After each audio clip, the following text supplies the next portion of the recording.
Donc pour la réalisation des arbres sur la maquette, à l'échelle à 50e, on va aller déterminer les dimensions des arbres sur le logiciel de modélisation 3D, SketchUp. Là, on a réalisé la modélisation de la cabane, on a placé les arbres à feuilles caduques ou les arbres à feuilles persistantes. Ensuite, on va découper, on va mesurer donc la partie houppier sur le canson qu'on va découper avec des ciseaux. Une fois qu'on a fait ça, on va aller récupérer un tronc dans cette boîte. On a pris par convention des tiges de 10 cm et on placera les tiges comme ça. Donc ça fait un tronc de 5 cm, environ 2,50 m dans la réalité, qu'on va placer comme ça. Et notre arbre à feuilles caduques, il aura cette forme-là. Alors pour le coller, on va prendre une feuille de brouillon.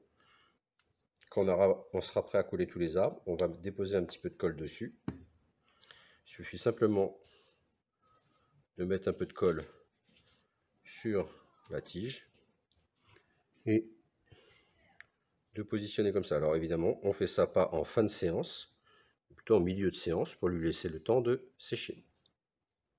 Une fois que c'est sec, on va devoir créer un socle pour tenir notre arbre debout lors de la présentation de la maquette. Pour ça, on va aller chercher dans les chutes de liège, on va aller chercher un bout de liège que l'on va découper avec le cutter. Donc on va prendre un petit bout. Voilà, on peut positionner son réglé comme ça. Toujours pareil, avec le cutter, on ne force jamais. Voilà. On referme le cutter. Et on a notre petit bout de liège. Il suffit de prendre l'emporte-pièce, le marteau, et on tape.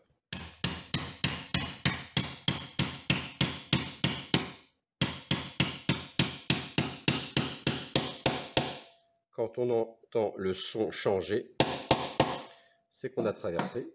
Voilà. Et on a fait notre petit trou. Il suffit ensuite, une fois que notre arbre est séché, de le récupérer et de l'insérer dans le trou. Comme ça, on peut présenter notre arbre lors de la présentation des maquettes. Pour la réalisation des arbres à feuilles persistantes, on choisira le type de forme sapin pour montrer que ce sont des arbres à feuilles persistantes.